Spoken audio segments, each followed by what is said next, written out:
Question आपके सामने board पर ये रहा, कहते हैं पी प्रकार के अर्धचालक, कितने प्रकार, किस प्रकार के अर्धचालक सर? पी प्रकार के अर्धचालक प्राप्त करने हेतु, यहां से सर अर्धचालक का क्वेश्चन पूछता है, गौर फरमाइएगा, और यहीं पर बच्चा आराम से जाके फंस जाता है। करना क्या है सर, ये जो पी प्रकार का अर्धचालक है, ध्यान दीजिएगा सर, एक होता है एन प्रकार का अर्धचालक, एक होता है पी प्रकार का अर्धचालक। अर्धचालक दो प्रकार का, अर्धचालक कितने प्रकार का जानू? अर्धचालक होता है दो प्रकार का, अर्धचालक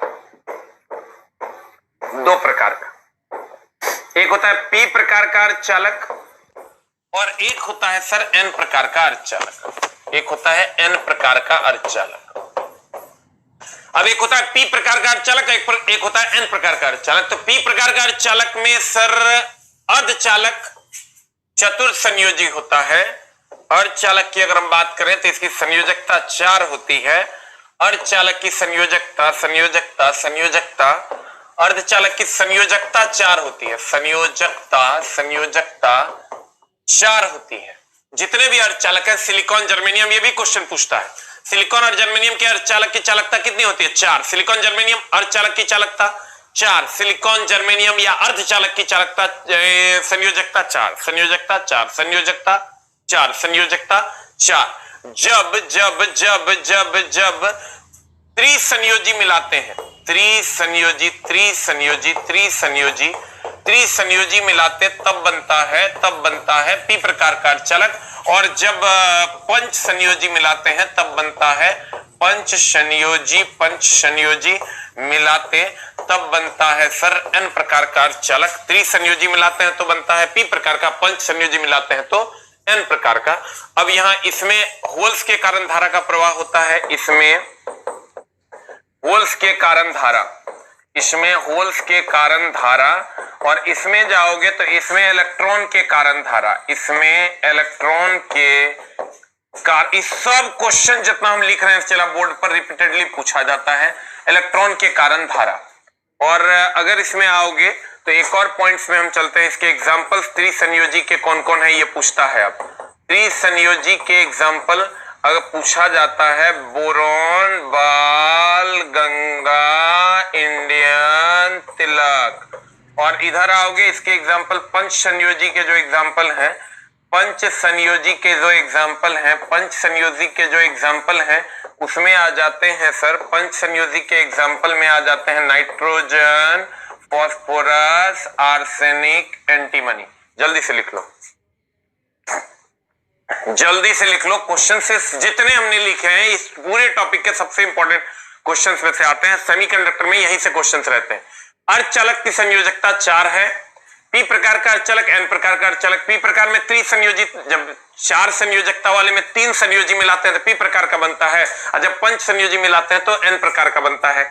अब यहां आओगे, इसमें होल्स के कारण धारा का प्रवाह होता है, इसमें इलेक्ट्रॉन के कारण धारा का प्रवाह होता है। इसमें त्रिसंयोजी boron, aluminium, gallium, indium, thallium है। और पंच संयोजी में आओगे नाइट्रोजन, फॉस्फोरस, आर्सेनिक, एंटीमनी है। नाइट्रोजन, फॉस्फोरस, आर्सेनिक, एंटीमनी है।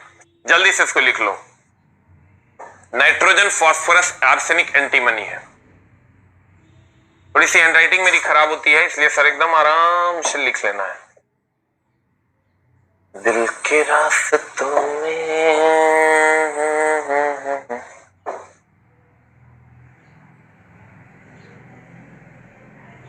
लिख लिए। इसमें त्रिसंयोजी मिलाने पर पी प्रकार का, पंच संयोजी मिलाने पर एन प्रकार का, और इसमें होल्स के कारण, उसमें इलेक्ट्रॉन के कारण। और त्रिसंयोजी अभी पूछने लगा है सर, पहले नहीं पूछता था, लेकिन त्रिसंयोजी का एग्जांपल पूछता है, boron, aluminium, gallium, indium, thallium. पंच संयोजी में नाइट्रोजन, फॉस्फोरस, आर्सेनिक, एंटीमनी। हो गया। अब मामला क्या है सर, इसको आप याद नहीं रख पाते हो तो इसका उपाय क्या है? इसका उपाय ये है कि अगर हम पी प्रकार में देखें सर, पी प्रकार में देखो, ये एक होता है पी प्रकार का, एक होता है एन प्रकार का। तो गौर से देखोगे तो पी में होल्स है, पी में गौर से देखो ये होल्स है, तो इसमें होल्स के कारण धारा का प्रवाह होता है। एन फॉर निगेटिव होता है, निगेटिव फॉर इलेक्ट्रॉन होता है, इसमें इलेक्ट्रॉन के कारण धारा का प्रवाह होता है। जैसे कहेगा किसमें किसके कारण धारा का प्रवाह होता है, तो कहेंगे पी प्रकार, पी में होल्स है इसलिए इसमें होल्स के कारण धारा का प्रवाह होता है, N4 negative, negative for electron, electron के कारण धारा का प्रवाह होता है। अब अगर हम सर N की बात करें तो N का आकार 5 के आकार का है, तुम गौर से देखो N का आकार 5 के आकार का है, तो कहेंगे इसमें पंच संयोजी, अगर इसमें पंच है तो इसका मतलब इसमें 3 होगा।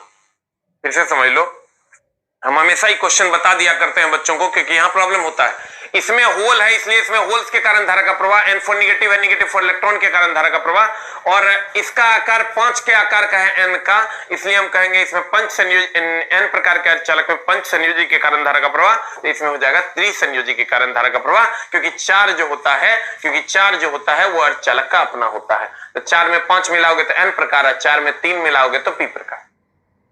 ठीक है, लेकिन अब इसके एग्जांपल्स भी पूछे जाते हैं, तो एग्जांपल्स को आप जरूर याद रखिए, एग्जांपल्स आप जरूर याद रखिए। बोरोन, बाल गंगा, इंडियन तिलक। गौर फरमाइएगा जनाब, इधर आ जाइए। पी प्रकार के अर्धचालक प्राप्त करने हैं, तो जैसे पी प्रकार कह दिया तो पी प्रकार हम जानते हैं N प्रकार होगा तो पंच संयोजी होगा, इसका मतलब पी प्रकार होगा तो त्रिसंयोजी होगा। बताओ आंसर क्या हो जाएगा? 3 संयोजकता वाली अशुद्धि, और वो 3 संयोजकता वाली अशुद्धि ये है boron, aluminium, gallium, indium, thallium, और ये पंच संयोजी है नाइट्रोजन, फास्फोरस, आर्सेनिक, एंटीमनी और बिस्मथ। ये होता है पंच संयोजी, ये होता है त्रिसंयोजी, और ये जो शुद्ध अर्धचालक है ये होता है 4 संयोजकता, कार्बन, सिलिकॉन, जर्मेनियम और स्टेनम। मेनली कार्बन, सिलिकॉन और जर्मेनियम, कार्बन, सिलिकॉन और जर्मेनियम की संयोजकता 4 होती है। कभी कभी इसी में से पूछ देता फास्फोरस की संयोजकता कितनी, कहेंगे 5, कहेगा आर्सेनिक की संयोजकता कितनी, कहेंगे 5, कहेगा नाइट्रोजन की संयोजकता कितनी, कहेंगे 5, बोरोन की 3, अल्युमिनियम की 3, गैलियम की 3, इंडियम की 3। सर ये वो क्वेश्चंस हैं जो फ्रीक्वेंटली आस्क्ड क्वेश्चंस आप कह सकते हो, और लास्ट टाइम की स्ट्रेटेजी के हिसाब से आप इसको रिवाइज कर सकते हो। पी प्रकार के अर्धचालक, पी बोले तो होल्स, पी बोले तो होल्स के कारण धारा का प्रवाह। ठीक है, अगले क्वेश्चन में आते हैं। होल्स के कारण त्रिसंयोजी, N प्रकार होगा तो N4 negative, negative for electron के कारण धारा का प्रवाह, और N का आकार 5 के आकार का है इसलिए पंच संयोजी। आ जाओ अगले क्वेश्चन में। निम्नलिखित में से किस पर, सर फ्रीक्वेंटली आस्क्ड क्वेश्चंस में से आता है, लेकिन अब थोड़ा सा सर मामला इसका गड़बड़ कर दिया है। हम ये कह सकते हैं कि चुंबक 2 प्रकार के होते हैं। चुंबक जो होते हैं ये 2 प्रकार के होते हैं, एक होता है अस्थाई चुंबक और एक होता है अस्थाई चुंबक। अस्थाई चुंबक और एक होता है अस्थाई चुंबक। अस्थाई चुंबक, अस्थाई चुंबक होता है जिसमें परमानेंटली मैग्नेट का गुण होता है, उसे हम अस्थाई चुंबक कहते हैं। अस्थाई चुंबक स्टील का बना होता है या एल्निको का बना होता है, या एल्निको का बना होता है, या अब ऑप्शन बदलने लगा है, या एल्कोनेक्स का बना होता है, या एल्कोनेक्स का बना होता है, या एल्कोनेक्स का बना होता है। कहते हैं स्टील का बना होता है, एल्निको का बना होता है, एल्कोनेक्स का बना होता है। अगर हम अस्थाई चुंबक की बात करें तो अस्थाई चुंबक का एग्जांपल होता है सर ये नरम लोहे का बना होता है, ये नरम लोहे का बना होता है, नरम लोहे का बना होता है। और विद्युत चुंबक भी अस्थाई चुंबक में आता है। जो विद्युत धारा देंगे तो चुंबकीय गुण होगा, अब विद्युत धारा नहीं देंगे तो चुंबकीय गुण नहीं होगा। जल्दी से लिख लो। एक होता है अस्थाई चुंबक स्टील या एल्निको या एल्कोनेक्स का होता है, अस्थाई चुंबक नरम लोहे या विद्युत चुंबक का होता है। नरम लोहे या विद्युत चुंबक, अस्थाई चुंबक स्टील या एल्निको या एल्कोनेक्स का, और अस्थाई चुंबक नरम लोहा या विद्युत चुंबक, नरम लोहा या विद्युत चुंबक, नरम लोहा या विद्युत चुंबक, नरम लोहा या विद्युत चुंबक। अस्थाई चुंबक बनाया जा सकता है, आंसर हो जाएगा सर एकदम आराम से नरम लोहा।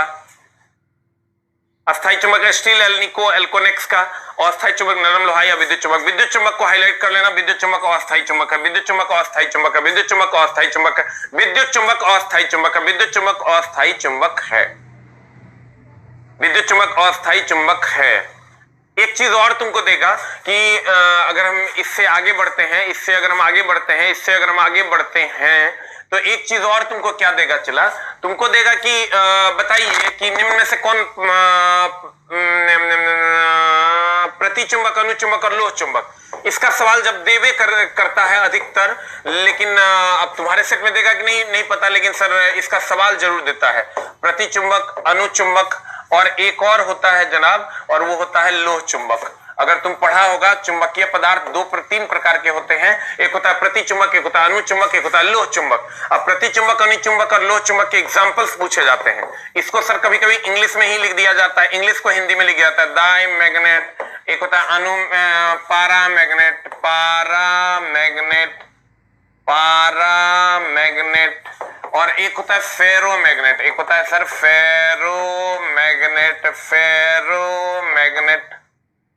अब देखो इसका एग्जांपल कैसे पकड़ोगे, तुमको कुछ भी दे देगा, इसके एग्जांपल सर खूब पूछे जाते हैं, तुमको क्वेश्चन दे देगा कुछ भी और कहेगा बताओ ये कौन सा प्रकार का चुंबक है। जैसे तुमको दे देगा, मान लो दे देगा कॉपर बताओ किस प्रकार का चुंबक है, या दे देगा अल्युमिनियम बताओ किस प्रकार का चुंबक है, प्रतिचुंबक है, अनुचुंबक है, लोह चुंबक है, पारामैग्नेटिक है, डाईमैग्नेटिक है, फेरोमैग्नेटिक है। इसमें इंग्लिश में जब लिखल रहता है तुमको बड़ा डाउट होता है डाई और पारा में, तो ये जान लो कि पहले प्रतिचुंबक होता है तो पहले डी होता है बाद में पी होता है। फेरो में कोई डाउट नहीं होता है, फेरो लोह चुंबक है, हमको भी डाउट होता था जब हम पढ़ते थे। तो तुमको क्या करना है, पहले डी होता है बाद में पी होता है, तो पहले डाईमैग्नेटिक फिर पारामैग्नेटिक, पहले प्रतिचुंबक फिर अनुचुंबक।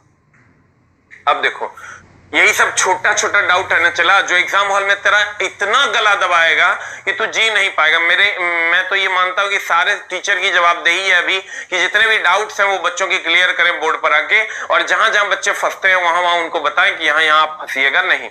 लेकिन उसके लिए सर एक क्लोज एनालाइजेशन की जरूरत है। कहते हैं ऑक्सीजन तथा जिसके अंत में मौ लगा हो, ऑक्सीजन तथा जिसके अंत में मौ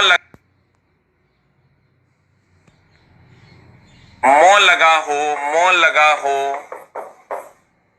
वो अनुचुंबक है। अभी के बाद तुम इसके सारे सवाल बना पाओगे, कुछ भी पूछ देगा ना, कहेगा बताओ सोडियम क्या है, बताओ कॉपर क्या है, बताओ सोना क्या है, बताओ चांदी क्या है, कुछ भी पूछ देगा तुम आंसर बना पाओगे कि प्रतिचुंबक है कि अनुचुंबक है कि लोह चुंबक। एक क्वेश्चन यहां से पूछे जाने की संभावना है। ऑक्सीजन तथा जिसके अंत में मौ लगा हो अनुचुंबक। उसके बाद आ जाओ आयरन, निकेल, कोबाल्ट, ये लोह चुंबक, बाद बाकी सब प्रतिचुंबक, बाद बाकी प्रतिचुंबक। देखो इतने तुम याद करो और किसी के भी सवाल को तुम बना दोगे आराम से।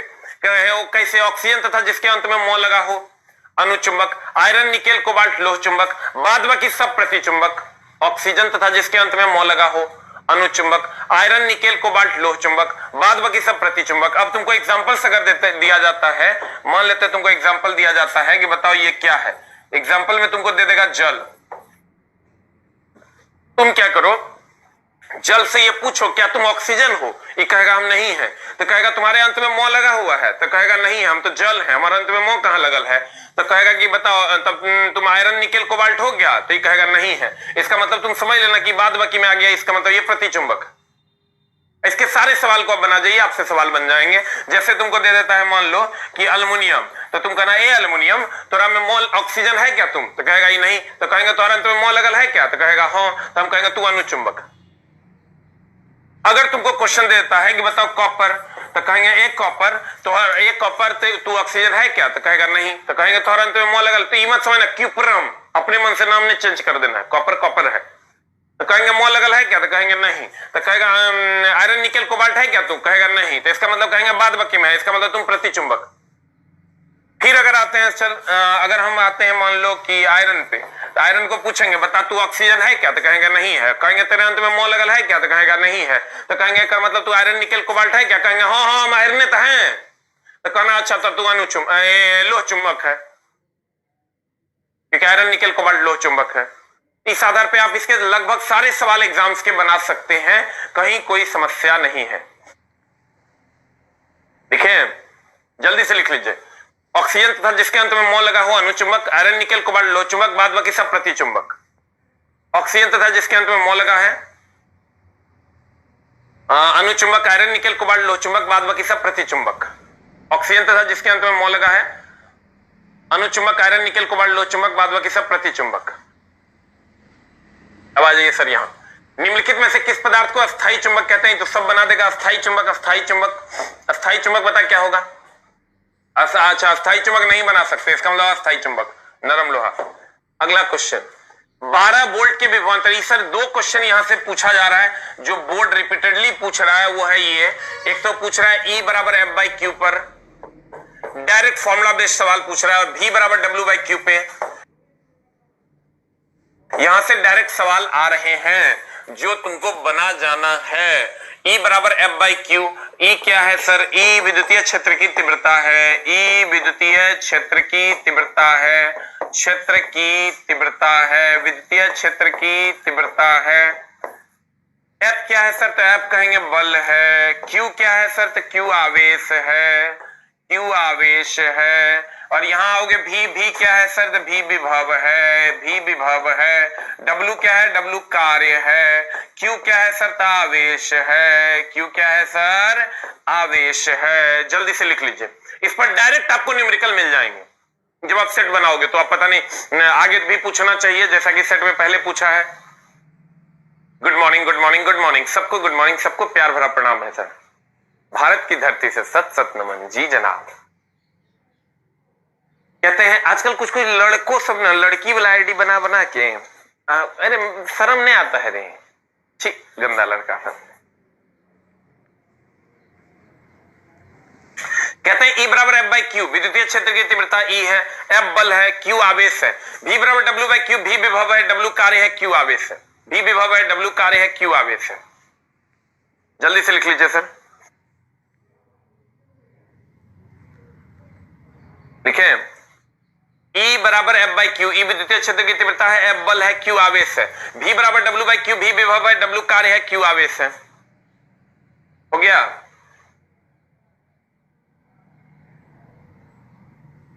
हो गया?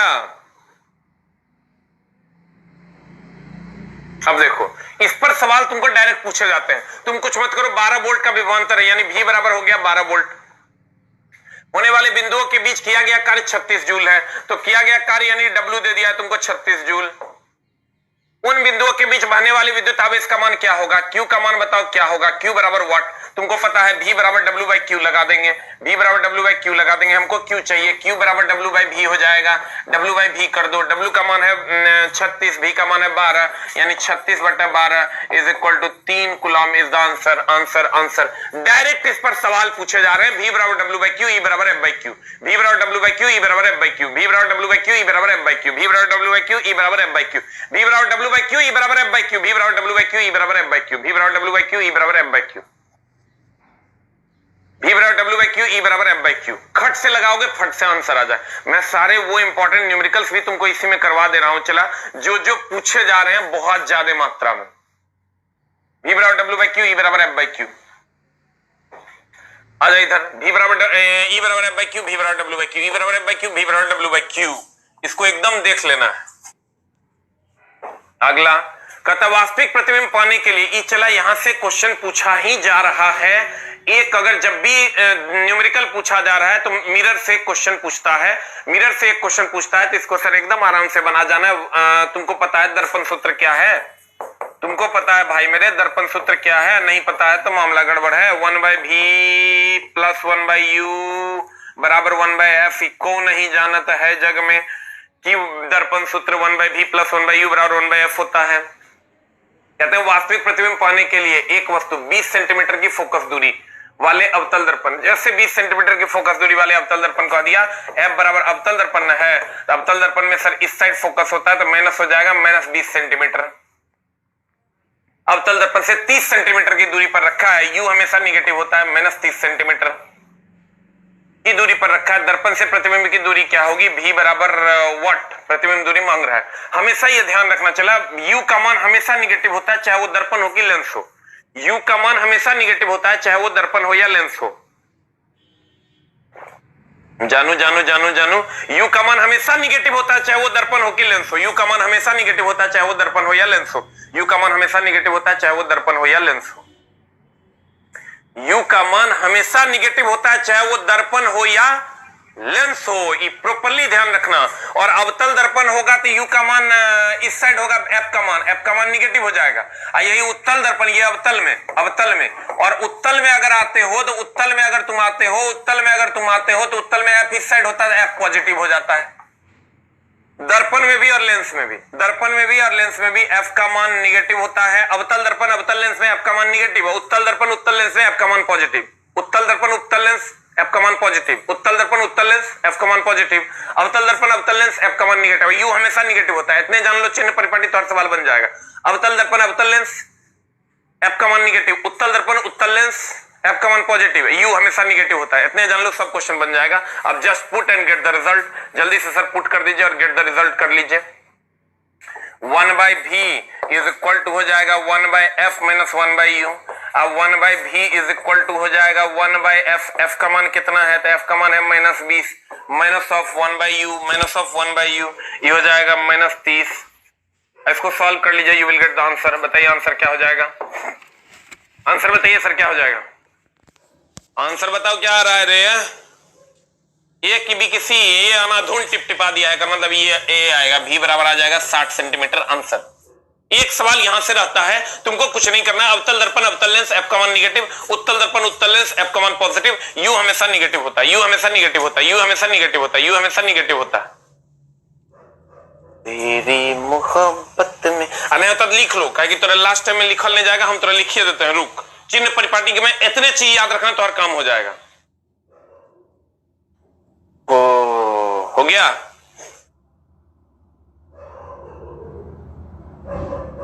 देखो चला, हम थोड़ा बताते हैं क्या करना। यू ऑलवेज निगेटिव, ऑलवेज, चाहे वो ऑलवेज निगेटिव, चाहे वो दर्पण हो कि लेंस हो, यू ऑलवेज निगेटिव होगा। और अगर हम अवतल दर्पण अवतल दर्पण अवतल दर्पण अवतल दर्पण अवतल दर्पण और अवतल लेंस की बात करें, अवतल लेंस की बात करें, तो अवतल दर्पण अवतल लेंस में सर, अवतल दर्पण अवतल लेंस की अगर हम बात करें, ये अवतल दर्पण है, इसका इसका इसका इसका इसका इसका इसका इसका एफ इस साइड होता है, ये ओरिजिन है, इससे इधर हो गया, यानी एक्स एक्सिस पर इस साइड हो गया, तो इस साइड हो गया, तो इसके एफ निगेटिव होते हैं। और अगर अवतल दर्पण अवतल लेंस की भी बात करोगे सर जी, अवतल लेंस की भी बात करोगे, तो अवतल लेंस ऐसा होता है, ऐसा ऐसा ऐसा, यहां पर एफ होता है और यहां पर एफ होता है, तो इसके भी एफ निगेटिव होते हैं। ये को याद रखो, दूसरा अपने आप याद हो जाएगा। अवतल दर्पण अवतल लेंस में निगेटिव होता है, तो उत्तल दर्पण उत्तल लेंस में पॉजिटिव होगा, उत्तल दर्पण उत्तल लेंस में पॉजिटिव होगा। एक खटाक से क्वेश्चन बनाने के लिए यू का मान निगेटिव होता है, यू का मान निगेटिव होता है, यू का मान निगेटिव होता है, यू का मान निगेटिव होता है। सर भी हमेशा 99% केसेस में भी का मान निकालने कहता है, 99% केसेस में जो ओरिजिनल क्वेश्चंस हैं वहां भी का मान निकालने कहता है। खट से निकाल दीजिएगा, जो आएगा वही आंसर हो जाएगा। हो गया। ये शादी शादी कौन लिख रहा है, फिकर बिया हो गया। सर जी मेरा भी नाम लीजिए। सोनू कुमार, मोनू कुमार, अस्मिता कुमारी, सुमित कुमार, अमित कुमार, चौधरी कुमार, अमर कुमार, पियांशु कुमार, जिक्सु कुमार, ढेसु कुमार। हो गया। यू का मान ऑलवेज निगेटिव होगा। अवतल दर्पण अवतल लेंस एफ का मान निगेटिव, एफ का मान निगेटिव। हो गया। वास्तविक प्रतिबिंब के लिए 20 सेंटीमीटर, ई तो बन गया, चला आंसर हो गया 60 सेंटीमीटर। अगले क्वेश्चन में चलते हैं। कहता प्रकाश एक अनुप्रस्थ तरंग है, यह घटना साबित करती हुई एकमात्र घटना कौन सी है, बता क्या हो जाएगा आंसर। तर देखिए, ये घटना साबित करती हुई जो घटना है, इससे क्वेश्चंस खूब पूछा जाता है, दैट इज, इसको हम कहते हैं ध्रुवीकरण। इसको गुरुजी कहते हैं, आप लोग भी कहते हैं ध्रुवीकरण। इसका इंग्लिश होता है पोलराइजेशन, पोलराइजेशन, पोलराइजेशन। ध्रुवीकरण का इंग्लिश होता है सर पोलराइजेशन। ये क्या है सर, ये कहते हैं ध्वनि को किसी तरंग को निश्चित दिशा में भेज देना ध्रुवीकरण कहलाता है। अगर आप कहिएगा सर इसका इंग्लिश को हम हटा देते हैं यहां से और यहीं पर लिख देते हैं कि तरंग को निश्चित दिशा में भेज देना, तरंग को निश्चित दिशा में भेजना, निश्चित निश्चित निश्चित निश्चित निश्चित, तरंग को निश्चित, एकदम आराम से समझना, निश्चित दिशा में भेजना, निश्चित दिशा में भेजना, निश्चित दिशा में भेजना। यहां से क्वेश्चंस रहते हैं, तो कहते हैं तरंग को निश्चित दिशा में भेजना ध्रुवीकरण कहलाता है। तरंग को निश्चित दिशा में भेज देना ध्रुवीकरण, तरंग को निश्चित दिशा में भेज देना ध्रुवीकरण कहलाता है। तो आप गौर से देखिएगा सर, अगर हम यहां आते हैं तो ध्वनि तरंग को निश्चित दिशा में नहीं भेज सकते, यानी ध्वनि तरंग अनुदैर्ध्य तरंग है लगभग हवा में, तो अनुदैर्ध्य तरंग के साथ ध्रुवन की घटना नहीं होती। क्यों नहीं होती? आप उसको निश्चित दिशा में स्पीकर लगा के आप कहोगे खाली अलाउद्दीन के घर तरफ जाना और जलालुद्दीन के तरफ नहीं जाना, ये संभव नहीं है। अलाउद्दीन के तरफ भी जाएगा, जलालुद्दीन के तरफ भी जाएगा। क्यों? क्योंकि इसको निश्चित दिशा में नहीं मोड़ा जा सकता। तो कहते हैं ध्व से ध्वनि, ध्व से ध्रुवन की घटना नहीं होती, ध्रुवन की घटना नहीं होती, ध्रुवन की घटना नहीं होती, नहीं होती। और सर इधर जब आते हैं तो ये प्रकाश तरंग है, प्रकाश तरंग या इसी को हम अनुप्रस्थ तरंग भी कह सकते हैं। प्रकाश तरंग या अनुप्रस्थ तरंग के साथ ध्रुवन की घटना होती है, ध्रुवन की घटना होती है, ध्रुवन की घटना होती है, ध्रुवन की घटना, ध्रुवन की घटना होती है, ध्रुवन की घटना होती है। जल्दी से लिख लो। कहते हैं ध्वनि तरंग अनुदैर्ध्य तरंग ध्रुवन की घटना नहीं होती, नहीं होता। प्रकाश तरंग अनुप्रस्थ तरंग, जिधर मारोगे टॉर्च उधर ही जाएगा, दूसरे तरफ नहीं जाएगा। अगर जिधर चाहेंगे मोड़ने के लिए तरंग को निश्चित दिशा में, जिधर चाहेंगे प्रकाश को मोड़ने के लिए उधर मोड़ा जा सकता है। आप टॉर्च लेके इसका एक्सपेरिमेंट कर सकते हो, जिधर चाहोगे उधर मुड़ जाएगा। तो कहते हैं प्रकाश अनुप्रस्थ तरंग ध्रुवन की घटना होती है, प्रकाश अनुप्रस्थ तरंग ध्रुवन की घटना होती है, ध्वनि अनुदैर्ध्य तरंग ध्रुवन की घटना नहीं होती। तो हमको ही बताइए हमारे और जानवर में क्या डिफरेंस है? हमारे पास बुद्धि है, उसके पास बुद्धि नहीं है। तो सर इसका मतलब बुद्धि के आधार पर ही सर हम दोनों में अंतर किया जा सकता है। तो सर सभी घटनाएं दोनों में कॉमन है, परावर्तन, अपवर्तन, व्यतिकरण, विवर्तन सब दोनों में कॉमन है, ध्वनि और प्रकाश दोनों में। लेकिन ये घटना ध्वनि में नहीं होती, प्रकाश में होती है। तो कहते हैं भैया बुद्धि के आधार पर ही दोनों में अंतर किया जाता है कि हम आदमी है और वो जानवर है। कहने का मतलब ये हुआ कि ध्रुवन की घटना के द्वारा दोनों में अंतर किया जाता है, ध्वनि और प्रकाश में, ध्वनि और प्रकाश में। तो कहते हैं भैया ध्रुवन की घटना के द्वारा ही प्रकाश को जज किया जा सकता है कि ये प्रकाश है और ये ध्वनि है, क्योंकि एक में होता है, नहीं होता है, और एक में होता है। जल्दी से लिख लीजिए।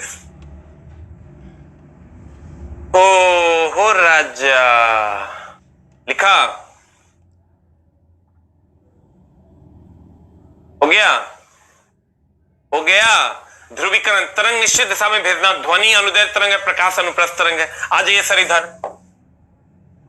कहते हैं प्रकाश एक अनुप्रस्थ तरंग है, साबित करती हुई एकमात्र घटना है। अनुप्रस्थ तरंग है, यह साबित करती हुई एकमात्र घटना है, वो है ध्रुवीकरण। हस्तक्षेप कोई घटना नहीं है, प्रकाश का फैलना कोई घटना नहीं है, विसरण कोई घटना नहीं है। द नेक्स्ट वन इज, कहते हैं निम्नलिखित में से किस विद्युत चुंबकीय तरंग का तरंगदैर्ध्य सबसे कम होता है? चला रे, ये तुमको इतने पूछेगा, या तो विद्युत चुंबकीय तरंग पूछेगा या नहीं तो तुमको बय आनी पिनाला पूछेगा, दो में से एक पूछेगा। या तो गाय पौधरी और सूर्यदीप पूछेगा, ये विद्युत चुंबकीय तरंग है, गामा एक्स पराबैंगनी दृश्य अवरक सूक्ष्म रेडियो दीर्घ, या नहीं तो बय आनी पिनाला पूछेगा, बैगनी, आसमानी, नीला, हरा, पीला, नारंगी और लाल। तो तुम गौर से जब देखोगे इधर से इधर जाने पर, ये इधर से इधर तुम एरो लेके जा सकते हो, इधर से इधर जाने पर तरंगदैर्ध्य का मान बढ़ता है, तरंगदैर्ध्य बढ़ता, तरंगदैर्ध्य बढ़ता, तरंगदैर्ध्य बढ़ता। अब बाद बाकी कुछ भी कहेगा ना, बाद बाकी आवृत्ति ऊर्जा कुछ भी कहेगा ना, बाद बाकी कुछ भी कहेगा, आवृत्ति या ऊर्जा, आवृत्ति या ऊर्जा, ऊर्जा ऊर्जा, तो कहेंगे घटता। इसको जल्दी से लिख लो। इतना में तुम्हारा 40 से 50 क्वेश्चन तो और बन जाएगा। हम थोड़ा सिखा देते हैं कैसे। कहते हैं गाय पौधरी और सूर्यदी, इसको याद रखना, गाय पौधरी और सूर्यदी, गामा एक्स पराबैंगनी दृश्य अवरक सूक्ष्म रेडियो दीर्घ। इधर आओगे बय आ नहीं पिनाला, बय आ नहीं पिनाला, बय आ नहीं पिनाला, बय आ नहीं पिनाला, बय आ नहीं पिनाला, गा ए पौधरी और सूर्यदी, गा ए पौधरी और सूर्यदी, बय आ नहीं पिनाला, बय आ नहीं पिनाला, बय आ नहीं पिनाला। जल्दी से लिख लो। लिखे, तरंगदैर्ध्य बढ़ता बाद बाकी घटता, तरंगदैर्ध्य बढ़ता बाद बाकी घटता, तरंगदैर्ध्य बढ़ता बाद बाकी घटता। हो गया?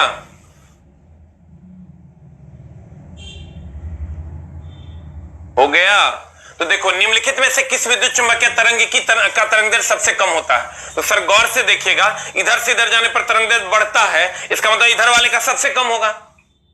इधर से इधर जाने पर तरंगदैर्ध्य बढ़ता है, इसका मतलब ये 2 होगा तो ये 3 होगा, ये 4 होगा, ये 5 होगा, ये 6 होगा, तब ना सर बढ़ेगा।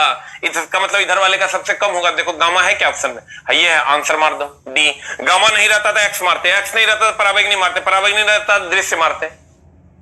जो ऑप्शन में रहेगा वो आंसर मार देंगे। अगर गामा है तो यहां गामा मार देंगे, क्योंकि इधर से इधर जाने पर तरंगदैर्ध्य बढ़ता है, इधर वाले का सबसे ज्यादा होगा, इधर वाले का सबसे कम होगा। और ठीक इसका उल्टा हो जाएगा, बाद बाकी कुछ भी पूछेगा कहेगा आवृत्ति, तो कहेंगे इधर से इधर जाने पर घटता है, इसका मतलब इधर इसकी आवृत्ति सबसे ज्यादा होगी तब ना सर घटेगा। आंसर बता क्या हो जाएगा, डी फॉर डॉग। इससे तुम सारे क्वेश्चंस बना सकते हो आवृत्ति और ऊर्जा के। खाली तुम याद रखो गाय पौधरी और सूर्यदीप वह आ नहीं पिनाला, वह आ नहीं पिनाला। निम्नलिखित में से किस विद्युत चुम्बकीय तरंग का तरंगदैर्ध्य सबसे कम होता है? दैट इज गामा किरण। हो गया।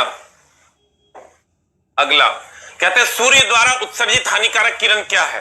तो सूर्य द्वारा उत्सर्जित हानिकारक किरण की अगर बात करेगा तो सूर्य सर दो प्रकार की किरणें छोड़ता है, एक अवरक्त और दूसरा पराबैंगनी। ये पूरा का पूरा मामला हम क्लियर करते हैं। इस बार ग्रीन हाउस गैसेस से क्वेश्चन पूछा था दरोगा में भी। तो कहते हैं सूर्य द्वारा उत्सर्जित हानिकारक विकिरण क्या है? तो सूर्य दो प्रकार की किरण छोड़ता है, एक अवरक्त दूसरा पराबैंगनी। ये पराबैंगनी जो है ना ये हानिकारक है, पराबैंगनी हानिकारक है, इसमें सब लगभग इसमें मार ही देगा पराबैंगनी। और ये जो है पराबैंगनी किरण को कौन रोकता है? ओजोन परत, ये तुम भी जानता है। और ये जो अवरक्त किरण है ये पृथ्वी तक पहुंचती है, जिसके कारण पृथ्वी पर गर्मी पहुंच पाता है। तो ये हमारे लिए लाभदायक किरण है, लाभदायक किरण है, लाभदायक किरण है, लाभदायक किरण है। कौन? अवरक्त किरण हमारे लिए लाभदायक किरण है, अवरक्त किरण हमारे लिए लाभदायक किरण है। लेकिन सर ये ग्रीन हाउस गैसेस के बारे में पूछा जाता है कि ग्रीन हाउस गैसेस कौन कौन है? तो इसमें सर तुमको CO2 हो गया ग्रीन हाउस गैस, CH4 हो गया तुम्हारा ग्रीन हाउस गैस, NO2 हो गया ग्रीन हाउस गैस, ये मेनली वाटर वेपर जलवाष्प हो गया तुम्हारा ग्रीन हाउस गैस, जिसमें सबसे ज्यादा CO2 होता है, जिसमें सबसे ज्यादा CO2 होता है, जिसमें सबसे ज्यादा CO2 होता है जो ग्रीन हाउस गैस।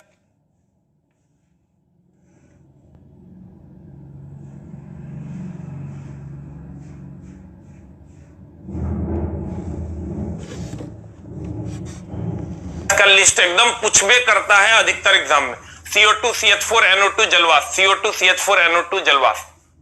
तुमको कह देगा निम्न में से कौन सा ग्रीन हाउस गैस नहीं है।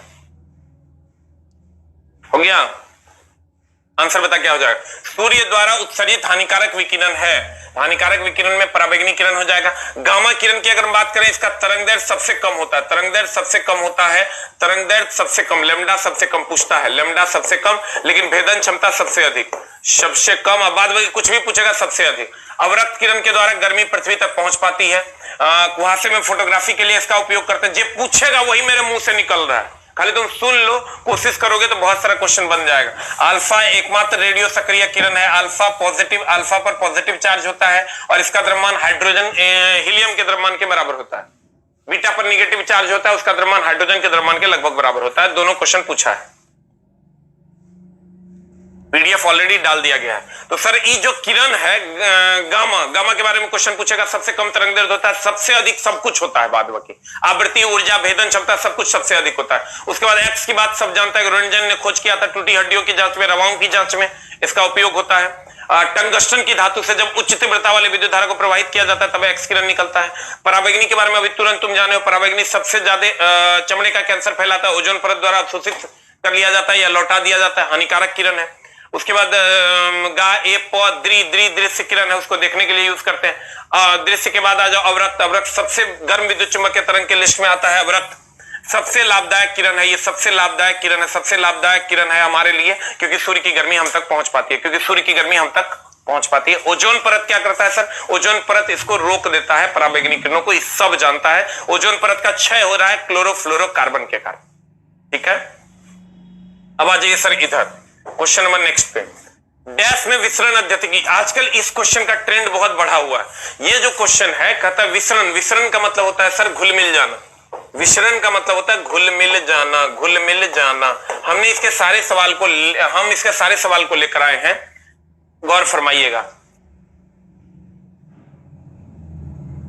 हाँ PDF टेलीग्राम पे मिलता है, टेलीग्राम का लिंक ऊपर में दिया हुआ है, अभी वाला भी और शाम वाला भी। कहते हैं डैश में विसरण अत्यधिक तीव्रता से होता है, इसको सब मार दिया होगा। इसमें आंसर बता क्या मारा है तुम? 8 का आंसर बता क्या मारा है? 8 का आंसर सब मारा होगा C, ठीक है। लेकिन कुछ कुछ जगहों पर प्लाज्मा भी दिया हुआ है, लेकिन प्लाज्मा सर एकदम अगर हम भी बताएंगे तो ये नहीं मानना, क्योंकि अब ये क्वेश्चन इसका जो मामला है इसका गड़बड़ हो गया है। बोर्ड ने जो है उस टाइम भी सुधार के दिया था, कभी प्लाज्मा दे देता है, कभी गैस देता है, पता नहीं चलता इसका आंसर क्या हो। लेकिन सर गैस ही मारो, ज्यादा बेहतर है। बोर्ड इसको दोनों जगह दो आंसर कर दिया, एक जगह प्लाज्मा कर दिया, एक जगह गैस कर दिया, लेकिन आंसर गैस ही मारो, क्योंकि दो तीन जगह पर जो कोई यही क्वेश्चन पूछा और गैस ही आंसर मारा है। क्योंकि हम लोग भी कंफ्यूज हो जाते हैं, चला जब बोर्ड का ही आंसर रहता है प्लाज्मा, मामला एकदम गड़बड़ कर देता है। कहते हैं डैश में विसरण अत्यधिक तीव्रता से होता है, यहां गैस मार देना, तो कहते हैं चला गतिज ऊर्जा सबसे अधिक गैस में होती है, उससे कम द्रव में, उससे कम ठोस में। ठोस की तो गतिज ऊर्जा एकदम जीरो होती है। घनत्व तो सबसे अधिक ठोस, उससे ठोस का घनत्व तो सबसे ज्यादा, उससे कम द्रव, उससे कम गैस। अंतरान्विक आकर्षण बल, बताओ आकर्षण बल सबसे ज्यादा ठोस में होगा तब ना उसके अणु सटे सटे होते हैं, उससे कम द्रव, उससे कम गैस। अंतरान्विक स्थान, स्थान तो सर जिसके अणु हटे हटे होंगे उसके स्थान ज्यादा होंगे, तो गैस के अणु हटे हटे होते हैं उसके स्थान ज्यादा होंगे। द्रव के उससे कम होंगे, ठोस के सबसे कम होंगे। प्रत्यास्थता, प्रत्यास्थता ठोस की सबसे ज्यादा, द्रव की। प्रत्यास्थता मतलब लचीलापन, जो खींचेंगे पुनः अपनी अवस्था में आ जाएगा, उसको हम प्रत्यास्थ कहते हैं। ठोस की सबसे ज्यादा, द्रव की उससे कम, गैस की सबसे कम। स्वसंजक बल मतलब अपने अणुओं के बीच लगने वाला बल, सबसे ज्यादा ठोस में, उससे कम द्रव में, उससे कम गैस में। विसरण, विसरण मतलब सर घुलने मिलने का गुण, सबसे ज्यादा गैस में, उससे कम द्रव में, उससे कम ठोस में। जल्दी से लिख लो। कुछ लोग इसमें सी मारे होंगे, कुछ लोग इसमें डी मारे होंगे, मामला गड़बड़ है। बोर्ड एक अलग अलग बार अलग अलग आंसर मारता है बोर्ड। अब देखो, तो ये इतना तुम अगर याद कर लेते हो तो इसके खानदान में इससे ज्यादा क्वेश्चंस नहीं है, और तुम इसको याद कैसे करोगे? तुम इसको सोचना, कैसे सोचना, याद करने का चीज नहीं है, ये रट्टा मारोगे तो कभी नहीं होगा। तुम क्या करना इसके बारे में ये सोचना, अच्छा गतिज ऊर्जा, तो गति सबसे ज्यादा किसमें होता है? गैस में, तो गैस द्रव ठोस हो जाएगा, सबसे ज्यादा गैस में, उससे कम द्रव में, उससे कम ठोस में। क्या कहा? विसरण, विसरण मतलब घुलने मिलने का गुण, घुलने मिलने का गुण सबसे ज्यादा किसमें होता है? गैस में, सबसे ज्यादा गैस हो गया, उससे कम द्रव हो गया, उससे कम ठोस हो गया।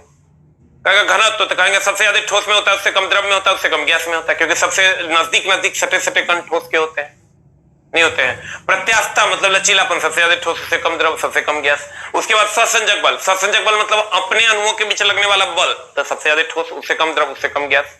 कहेगा अंतरांतरिक आकर्षण बल, तो आकर्षण बल सबसे ज्यादा ठोस में होगा, उससे कम द्रव में होता है, उससे कम गैस में। स्थान अगर कहेगा तो स्थान सबसे ज्यादा गैस में होगा, उससे कम द्रव में होगा, उससे कम ठोस में होगा। ये सेटिंग बनानी पड़ेगी, तब जाके क्वेश्चन आपका बनेगा। You will get the answer. हो गया? ई की लिख के रोते रहता है रे। अगला क्वेश्चन कहता है फ्लोरीन, क्लोरीन, ब्रोमीन, आयोडीन। ई चला, ई क्वेश्चन अभी पूछा था बिहार एसएससी में, आयनन विभव विद्युत ऋणात्मकता वाला।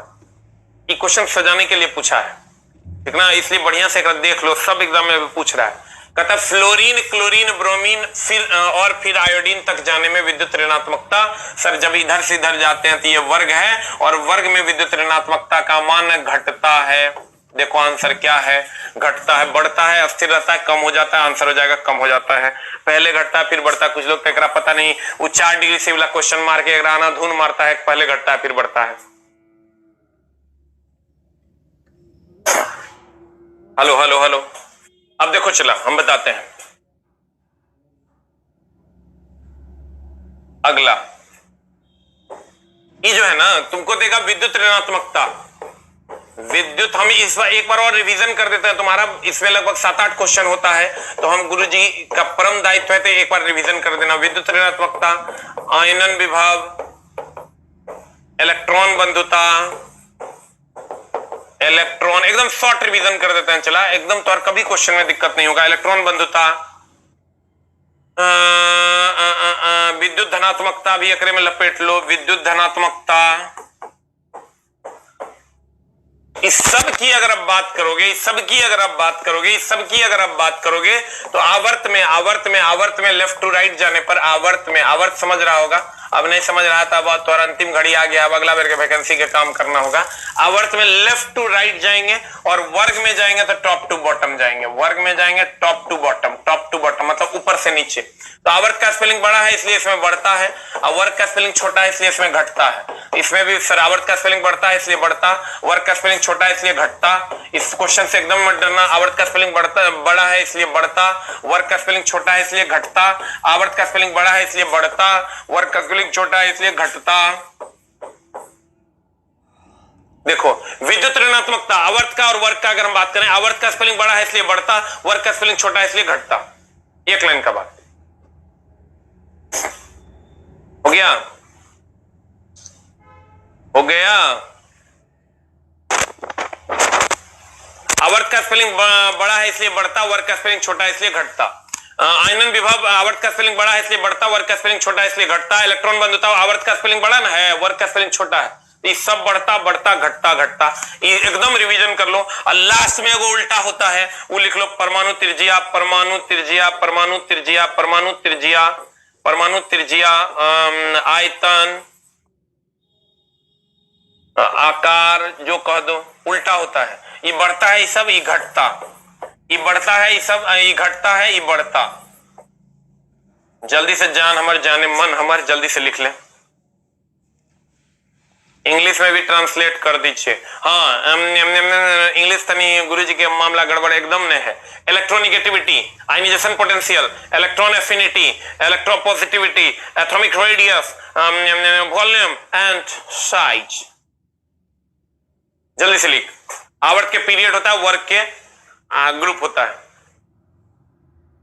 मेरा भी नाम लीजिए, अमरदीप वर्मा। ले, नाम ले लिए तू, तो अब स्वर्ग मिलेगा तेरा ना रे। सर दीदी को, दादी को, अच्छा दादी का भोज खाने जाएगा। चलो, दादी के भोज में इतना आदमी जाएगा, मां कसम जुल्मे हो जाएगा। यूट्यूब से इतना कमाई उधर के ना, तोरा खिलाएंगे रे, सब खा जाएगा, हम लोग खा जाएगा तुम लोग। अरे दानव हो गया। देखो ये सब जो है ना, जकरा में ये उल्टा पुल्टा तुम देख रहा है ना, इस सब आवर्त का स्पेलिंग बड़ा है इसलिए बढ़ता, वर्ग का स्पेलिंग छोटा है इसलिए घटता। और परमाणु त्रिज्या, आयतन, आकार जो है ये आवर्त का में घटता और वर्ग में बढ़ता। जल्दी से लिख लो। कुछ कुछ उठते उठते उठता है ना रे।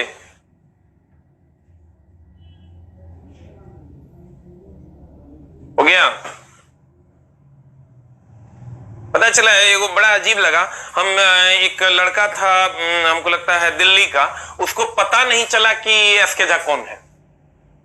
हमको ये जब हम पूछे कि भैया इसको क्यों नहीं पता है एसके झा कौन है, ये बोला कि देखिए ऐसा है सर कि कुछ खास वीडियोस होते हैं जो किसी खास एरिया में ट्रेंड करते हैं, जो कि दूसरे एरिया के लोगों को पता नहीं चलता है। कुछ खास वीडियोस होते हैं जो कुछ खास एरिया में ट्रेंड करते हैं, दूसरे एरिया के लोगों को पता नहीं चल पाता है। कुछ लोगों को तो लगभग लोगों को पता चलता है, लेकिन कुछ लोगों को नहीं पता चल पाता है। तब नहीं पता चल पाता है तो उसके लिए क्या किया जाए कि सारे बच्चों तक ज्ञान की ये बातें पहुंचे और सारे बच्चे क्लास कर पाए और ये कर पाए वो कर पाए। तो उसके लिए कहा गया हमको कि सर आप बोलते नहीं है कि शेयर करो। जब आप बोलने लगे, हमको फोन आया दिल्ली से कि आप सर जब बोलने लगिएगा ना कि शेयर करो, तो बच्चे जब शेयर करेंगे तब जाके उन सभी बच्चों तक ये बात पहुंचेगी, अपने अपने ग्रुप में अपने अपने यार दोस्तों को जब वो शेयर करेंगे लिंक, तब पता चलेगा कि ये टीचर है, ये पढ़ाते हैं, ये अच्छा पढ़ाते हैं, ये खराब पढ़ाते हैं, वगैरह वगैरह। हम बोले ये मेरे सिलेबस में नहीं है। अब बच्चा का क्या है कि वो आराम से पढ़ लेगा, चल जाएगा, वो कभी भी गुरुजी के बारे में नहीं सोचेगा और सोचने की जरूरत भी नहीं है, क्योंकि जे बच्चा हमर है वो हमर है। अब अलाउद्दीन के धिया पुता लेके हम की करेंगे? जे अलाउद्दीन के है से अलाउद्दीन के है, दोसर के धिया पुता से घर बनते रे। जे हमर है से हमर है, अलाउद्दीन के धिया पुता हम अपना की करेंगे? अपन धिया पुता हमरा संभाल नहीं रहा है, अपन भाई हमरा संभाल नहीं रहा, दूसर के भाई का भाई बनाने जाएंगे? नहीं बनाएंगे। अपने चलवा स्थिर से रिजल्ट ले लेगा, काम खत्म। कोई शेयर मत कर। अगर तुम चाहता है तो हम एकदम विश्वास दिला, सब मास्टर कहता है शेयर करो, लाइक करो, हम तो देखते हैं पागल हो जाता है मास्टर। यस शेयर कीजिए, लाइक कर दीजिए। बाप रे, एक आध को मास्टर तो ऐसा पगलाता है कहने सुनने से बाहर। कुछ कुछ मास्टर का तो बता नहीं सकते। वो आएगा स्टेज पे या आएगी मैडम, कहेगी बेटो बेटो बेटो, हमारा तो इतना गुस्सा आता है, माँ कसम वो बेटा है हम लोग। पूछो को मास्टर जब बेटा बेटा कहता है ना, थोड़ा सरिया के कमेंट्स लिखो। बेटा का है भाई, भाई भाई बोल, भाई ना है हम लोग। बेटा बेटा बेटा, ये स्टेज पे आ जाएगा, आ जाएगी, क्योंकि बेटो आपको समझ में आया।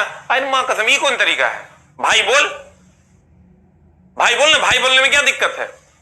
लड़की है तब भी भाई बोल, लड़का है तब भी भाई बोली, बेटा उटा नहीं चलेगा। ये कौन तरीका है? कहता बेटा में प्यार है। अरे माँ कसम, भाई में उससे ज्यादा प्यार है, भाई में प्यार नहीं है। और ये एकदम शेयर मत करना मेरा वीडियो। अब बोलो का है? अरे छोटा, इतने दूर में रह जाएगा मामला तो काम हम लोग का बन न जाएगा।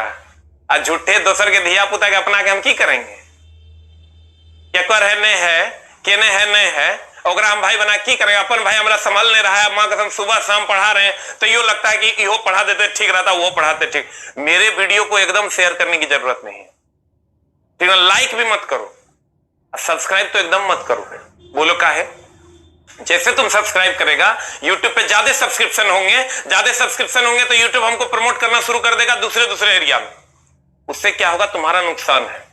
मेरे वीडियो को लाइक कर सकता है, लाइक वाइक कर सकता है, कमेंट्स कर सकता है, लेकिन सब्सक्राइब भी कर सकता है, लेकिन शेयर मत करो। शेयर करने में मामला झोल में फंस जाएगा, जो नहीं जानता वो जानने लगेगा। ये काम एकदम नहीं करना है। हम चाहते हैं कि जो हमारे बच्चे हैं वही हमारे हैं, गुरुजी उतने में खुश है। तुमको लग रहा होगा YouTube के इतिहास में पहली बार कोई टीचर 23,000 प्लस लाइव में ये आकर कहता है कि मेरे वीडियो को शेयर ना करो, एकदम ना करो। पहली बार हुआ होगा ये YouTube के इतिहास में कि कोई यूट्यूबर आके ये बात बोले। लेकिन पता नहीं, हमको ऐसा लगता है कि इन्हें के जो धिया पुता है ये हमारा चिंता है, ये हमारा चिंता है, तो एकरा बता दिए एक नौकरी हो जाएगा, एक नौकरी हो जाएगा तो हमारा दोसर से की लेना देना है। दोसर मर जाए, जे मन होता है से कर जाए। गुरुजी के अपन चला, उसी के साथ गुरुजी आनंदित है ना। गुरुजी हिमालय पर्वत पे हैं, हिमालय के सभी वासी हमारे हैं। हमको उत्तराखंड के पिरनुमा पर्वत के काम में है, इसलिए मेरे वीडियो को एकदम शेयर नहीं करेगा, कोई शेयर नहीं करेगा, ठीक ना, एकदम नहीं करेगा। ये जो बच्चा आता है शेयर करे वो सब लाते लात मारेंगे। मांग हम अपना घर में सब बात रहेगा, कहीं कोई शेयर नहीं करना। यूट्यूब के इतिहास में पहली बार ऐसा हो रहा है, ठीक ना। तो देखते हैं भर दिन मास्टर सब आके पगला रहता, लाइक करो, शेयर करो, अरे छोटा शेयर काहे करेंगे, एकदम शेयर नहीं करना है, तोरा कसम है। हम और एकदम शेयर नहीं करना हमारे वीडियो, ठीक ना। एकदम हमको ये चीज, हमको लगता है शेयर कर दोगे, मगर हम दिल्ली वाला होने हैं और केने वाला है, मुंबई तुम्बई वो सब जान जाएगा तो कहल जानेगा। भाई जो पढ़ा रहे हैं अपने भाई में रख लेंगे, ठीक ना। अपने घर का चीज अपने घर में रहे तो ठीक है। आओ हेने अब क्वेश्चन सजाओ। एकदम कोई शेयर नहीं करेगा हमारे वीडियो को। फ्लोरीन से क्लोरीन, ब्रोमीन और फिर आयोडीन तक जाने में विद्युत ऋणात्मकता क्या होती है? फ्लोरीन, क्लोरीन, ब्रोमीन, आयोडीन, इधर से इधर जाने में क्या होगा? ये वर्ग है, वर्ग का स्पेलिंग कम होता है तो घटता है तो कम हो जाएगा, आंसर हो जाएगा। You will get the answer. Hello. अगला क्वेश्चन में आते हैं। चला, डोबेरिनर के 3 तत्वों में, डोबेरिनर ने सजा, इस पूरा मामला सुन लो, बढ़िया सुन लो। डोबेरिनर ने तिर्यक नियम दिया, न्यूलैंड ने ऑक्टेव रूल दिया। हम पूरा टेबल एक बार में देखो, थोड़ा सुना देते हैं। डोबेरिनर ने तिर्यक नियम दिया, न्यूलैंड ने ऑक्टेव नियम दिया। न्यूलैंड का डोबेरिनर ने कहा कि पहले और तीसरे तत्व का जो अनुभार का औसत होगा वो दूसरे तत्व के बराबर होगा, लेकिन ये फेल हो गया। उसके बाद न्यूलैंड आया, न्यूलैंड ने कहा कि भैया, न्यूलैंड के समय ज्ञात तत्वों की संख्या 56 थी और उस समय न्यूलैंड ने पीरियोडिक टेबल को सजा दिया सारेगामापाधानिसा पर, ऑक्टेट रूल पर। कहा हर 8वें तत्व का गुण पहले तत्व के समान होगा, लेकिन इसका आवर्त सारणी कैल्शियम तक फ्लॉप ही मान्य था, उसके बाद मान्य नहीं था। थोरियम पर इसकी आवर्त सारणी का अंत हो गया। उसके बाद मेंडलीफ इसका एक और अवगुण है, अवगुण ये था, फ्लोरीन, क्लोरीन, ब्रोमीन, आयोडीन के साथ ही निकेल और कोबाल्ट को रख दिया, आयरन से दूर रख दिया निकेल और कोबाल्ट को। उसके बाद मेंडलीफ चचा आए। मेंडलीफ चचा के समय ज्ञात तत्वों की संख्या 63 थी। मेंडलीफ चचा ने परमाणु भार के आधार पर सजाया, हाइड्रोजन ने भारी विरोध कर दिया और कहा कि हमको परमाणु भार मेरे अलग अलग है, समस्थानिक के हमको अलग अलग स्थान दो, नहीं दे पाया। इसी कारण चुट्टे को गड़बड़ी के साथ गड़बड़ी हो गया, वो नहीं सजा पाया। पहला आवर्त सारणी लेकिन वही दिया था, उसने बहुत सारे तत्वों के लिए खाली स्थान छोड़े थे, नए तत्वों के आने के लिए। समस्थानिकों की खोज पहली बार उन्होंने की थी और अक्रिय गैसों को सबसे दाईं ओर रख दिया था, फ्लोरीन, क्लोरीन, ब्रोमीन, आयोडीन, एस्टोटीन के। लेकिन उसके साथ लफड़ा था, वो निकेल को कोबाल्ट से पहले, कोबाल्ट को निकेल के बाद रखना चाहिए था, उल्टा कर दिया था, निकेल और कोबाल्ट के क्रम में गड़बड़ी कर दिया था। उसके बाद आए मोस्ले ने आधुनिक आवर्त सारणी का गठन किया सन 1913 ईस्वी में। इसके समय ज्ञात तत्वों की संख्या 114 थी। इसे परमाणु संख्या के आधार पर सजा दिया। परमाणु संख्या के आधार पर मोस्ले ने सजाया। सभी तत्व परमाणु संख्या के आधार पर सजे और इसकी कोई असुविधा के लिए इसमें कोई खेद नहीं था, इसलिए आधुनिक आवर्त सारणी को अभी तक माना जा रहा है। अब यहां से क्वेश्चन तुमको पूछेंगे, डोबेरिनर ने तत्वों को क्या किया था? एगो दिया ट्राइड, एगो दिया थ्राइस, एगो दिया ट्रिटियम, एगो दिया टेट्राइड। मां कसम, कुछ से कुछ ट्राइड होगा आंसर, त्रिक, ठीक है। थ्राइस मत मार देना, कहना थ्राइसो मतलब 3 होता है, नहीं होगा आंसर, आंसर होगा ट्राइड। अगला क्वेश्चन तुम्हारे स्क्रीन पर यह रहा, उत्कृष्ट गैसों का आयनन विभव। मैं चला अंतरा की बोले आयनन विभव होगा, आयतन विभव नहीं, उत्कृष्ट गैसों का आयनन विभव। उत्कृष्ट गैसों का, उत्कृष्ट गैस बोले तो नोबेल गैस, नोबेल गैस बोले तो अक्रिय गैस, अक्रिय गैस बोले तो इनर्ट गैस, इनर्ट गैस बोले तो fluorine, helium, neon, argon, krypton, xenon and radon. Man यही ना होता है इन रास्तों पे। कहता है उत्कृष्ट गैस का आयनन विभव एक अवधि में अधिकतम होता है, एक अवधि में न्यूनतम होता है, एक अवधि में अधिकतम या न्यूनतम होता है, एक अवधि से कोई नहीं होता है। बता आंसर की हो जाएगा। What is the answer, what is the answer, answer बता, आंसर बता, आंसर बता, आंसर बता, आंसर बता, आंसर बता। हम बोले थे आवर्त का स्पेलिंग बड़ा है उसमें अधिक होता है, वर्ग का स्पेलिंग छोटा है उसमें कम होता है, अवधि मतलब पीरियड अधिक होता है। Answer answer answer answer answer answer answer, you will get the answer.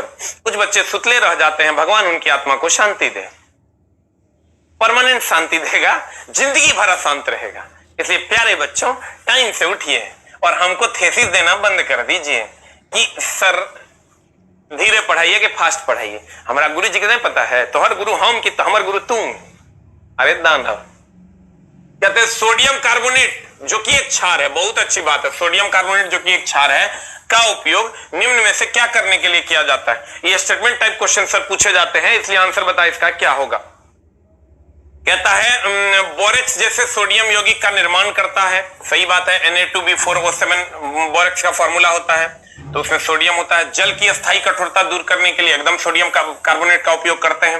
कांच, साबुन और कागज उद्योग में इसका प्रयोग करते हैं। सब सही है, ABC तीनों एकदम। इस टाइप के स्टेटमेंट और रीजन वाले जो क्वेश्चंस हैं वो कुछ कुछ पूछे जाते हैं सर, इसको देख लो। ये थोड़े अटपटे टाइप क्वेश्चंस हैं जो तुमको देखना है, और जितने भी अटपटे टाइप क्वेश्चंस हैं शाम में 7:30 बजे जलूल से जलूल मिले। लेकिन सर आज नहीं, आज के बाद क्वेश्चन अभी हम बीच में बोल देते हैं ना तो मामला गड़बड़ हो जाएगा।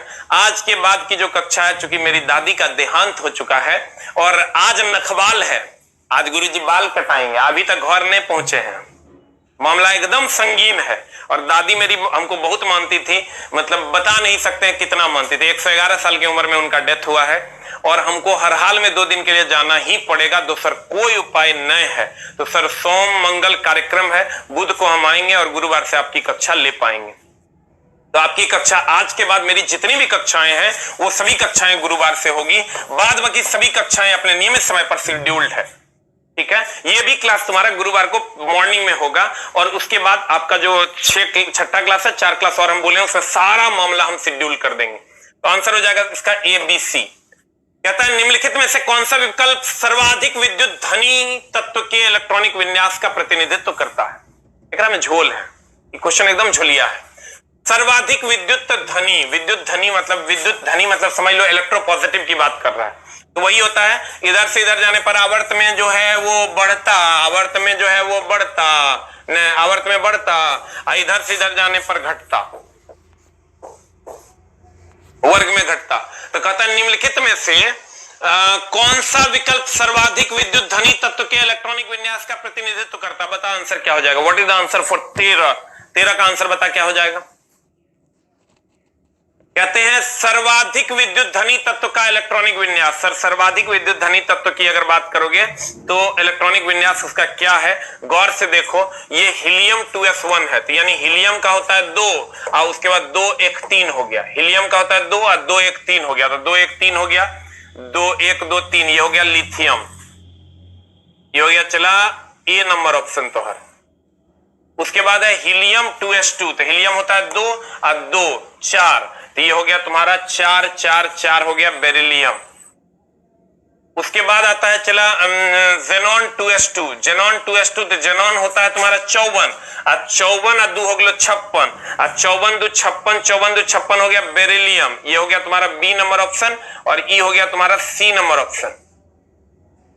और जेनॉन 6s1, जेनॉन होता है 54 और 54 एक हो गया 55, तो ई हो गया चला डी फॉर डॉग। अब तोरा बता आंसर की होगा। What is the answer. D तो मार रहा है लेकिन बुझा रहा है काय होगा डी। कहता है निम्नलिखित में से कौन सा विकल्प सर्वाधिक विद्युत धनी तत्व के इलेक्ट्रॉनिक विन्यास का प्रतिनिधित्व करता है। हमको यह पता है कि सबसे ज्यादा जब इधर से इधर जाते हैं तो बढ़ता है, अगर ये मान लो 10 होगा तो ये 11 होगा, इधर से इधर जाने पर घटता है तो ये 9 8 7 6 हो जाएगा, और इधर से इधर जब 11 होगा तो ये इधर आएगा तो इधर भी घटेगा, लेकिन इससे ज्यादा बढ़ेगा यानी ये 7 हो जाएगा, क्योंकि इधर से इधर जाने पर बढ़ता भी ना है, इधर से इधर जाने पर घटेगा। मान लो 11 है तो ये घटते घटते उतना तो घटेगा नहीं कि 6 से ज्यादा हो, क्योंकि इधर से इधर जाने पर बढ़ता है। अब सबसे ज्यादा देखो किसका है, सबसे ज्यादा आंसर हो जाएगा बी फॉर बॉल। आंसर इसका गलत है, ठीक कर लेना, डी नहीं होगा, आंसर होगा बी फॉर बॉल।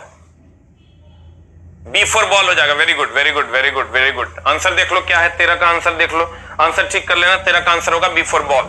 देख लो ये इधर से इधर जाने पर बढ़ता तो 10 से 11, इधर से इधर जाने पर घटता तो मान लो ये 6 है, लेकिन इधर से इधर जाने पर बढ़ता तो फिर 6 है तो 7 हो जाएगा। सबसे ज्यादा किसका हो गया, 11 का, बी फॉर बॉल।